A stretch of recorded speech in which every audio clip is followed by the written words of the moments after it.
நீங்கள் இந்த மாதிரி நகை சீட்டெல்லாம் போடுறாங்க பார்த்தீங்களா? ஆமா. அது மாதிரி பெரிய பெரிய ஜுவல்லரி ஷாப்ஸு.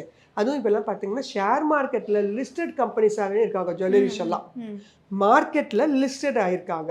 ஸோ அது நான் சொன்ன ரெக்கமெண்டேஷன் மாதிரி ஆயிடும். நீங்க போய் பாருங்க. ம். எல்லா ஜுவல்லரி ஷாப்புமே இப்போ ஒரு திருச்சியில ஒரு கடை இருக்குதுன்னா, அது வந்து ஷேர் மார்க்கெட்லலாம் இருக்க மாட்டாங்க. ஸோ அதனால நீங்க லிஸ்டட் கம்பெனிஸ்களாக இருக்கிறாங்க. அவங்கள்ட்ட போயி ம். நீங்க அவங்கலாம் இப்ப என்ன பண்றாங்கன்னா, ஒரு ஸ்கீம் மாரிலாம் வச்சிருக்காங்க. கோல்டாவே நீங்க வாங்க வேண்டாம். நீங்க வந்து பணமா சேர்த்து வைங்க.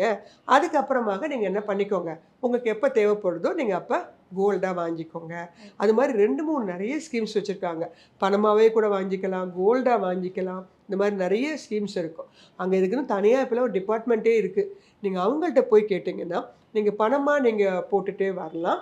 அதுக்கப்புறமாக உங்களுக்கு எப்ப தேவைப்படுதோ, அந்த சமயத்துல உள்ள ரேட்டுக்கு நீங்க அவங்கள்ட்டயே குடுத்து, நீங்க என்ன பண்ணிக்கலாம், நகைகளாக வாங்கிக் கொள்ளலாம்.